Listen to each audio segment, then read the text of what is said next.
উইদ্দাত লিল মুত্তাকিন, মুত্তাকিনদের জন্য আল্লাহ রাব্বুল আলামিনের একটা জান্নাত দিবেন আমাদেরকে, যে জান্নাতের বিশালতা প্রশস্ততা আসমান ও জমিনের মতো, তার থেকেও বেশি।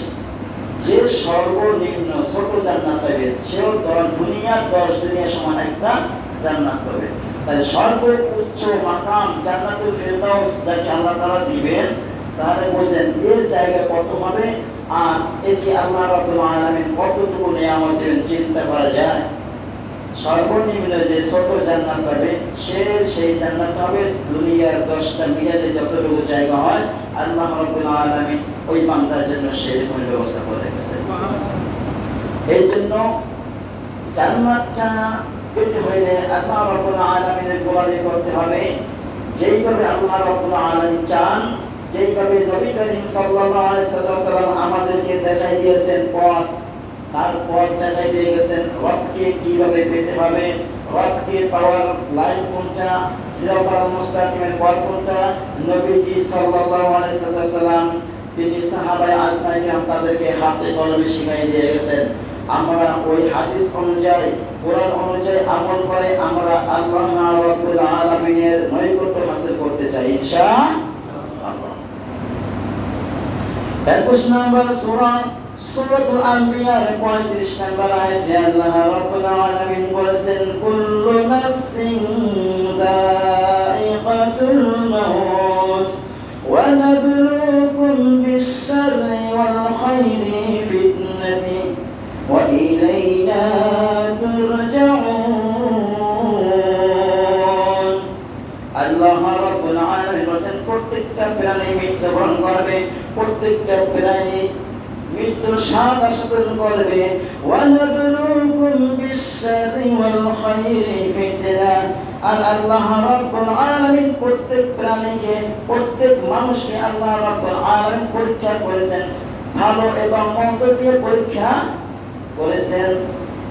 আমাদেরকেও পরীক্ষা করতেছেন, মাঝে মাঝে বিপদ আপদ দিয়ে আমাদেরকে পরীক্ষা করেন, সন্তান দিয়ে পরীক্ষা করেন, পরিবার দিয়ে পরীক্ষা করেন, রাষ্ট্র দিয়ে পরীক্ষা করেন, এলাকা দিয়ে পরীক্ষা করেন, বিভিন্ন রকমের বিভিন্ন বাধা বিঘ্ন সৃষ্টি করে আমাদেরকে পরীক্ষা করে থাকেন।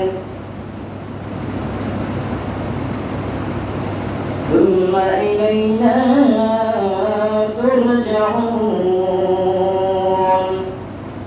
আর আমি ভালো ও মন্দের মাধ্যমে পরীক্ষা করব এবং অবশেষে আমি রব সবাইকে আমার দিকে ফিরে আসতে হবে, সবাইকে আল্লাহ রাব্বুল আলামিনের দিকে ফিরে যেতে হবে।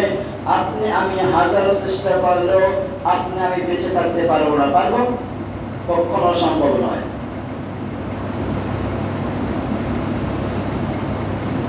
আল্লাহ রাব্বুল আলামিন সূরাতুল আনবিয়া 34 নম্বর আয়াতে আল্লাহ তাআলা বলেন, ওয়া মা জাআলনা লিবাশারিন মিন ক্বাবলিকাল খুলদ আফা ইন মিত্তা ফাহুমুল খালিদুন। আল্লাহ রাব্বুল আলামিন বলেন, আর হে মুহাম্মদ, অত্যন্ত জীবন্ত আমি তোমার পূর্বে কাউকে দেইনি অনন্ত জীবন, অর্থাৎ জীবন শুরু হয় জন্ম থেকে, আমি তার অনন্ত জীবন দেই নাই। তোমার পূর্বে বহুত নবী বহুত মানুষ অতিবাহিত হয়ে গেছে, যদি তুমি মরে যাও তাহলে এরা কি চিরকাল বেঁচে থাকবে? নবী হ্যাঁ, আপনিও কি মারা যাবেন? আপনার পূর্বের বহুত নবী রাসূল মারা গিয়েছে, তাদেরকেও আমি অনন্তকাল জীবন দেই নাই, ক্ষণস্থায়ী দুনিয়া চিরস্থায়ী জীবন দেই নাই। আপনার পূর্বে অনেক লোক মারা গেছে, অর্থাৎ নবী আপনি যদি মারা যান তাহলে কি তারা চিরকাল বেঁচে থাকবে? অসম্ভব। এই জন্য আল্লাহ রাব্বুল আলামিন সূরাতুল বাকারা 86 নম্বর আয়াতে 96 নম্বর আয়াতে বলেন, ওয়ালা তাজিদান্নাহুম আহরাসান নাসি আলা হায়াতিন ওয়া মিনাল্লাযীনা আশরাকু يود أحدهم لو يعمر 1000 سنة وما هم بمزحزحه من العذاب أن يعمر। আল্লাহ রাব্বুল আলামিন ওয়াসাল্লাম আপনি তাদেরকে দেখবেন বেঁচে থাকার ব্যাপারে তোমাদের মধ্যে তাদেরকে বেশি লোভী হয়ে দেখবেন, তারা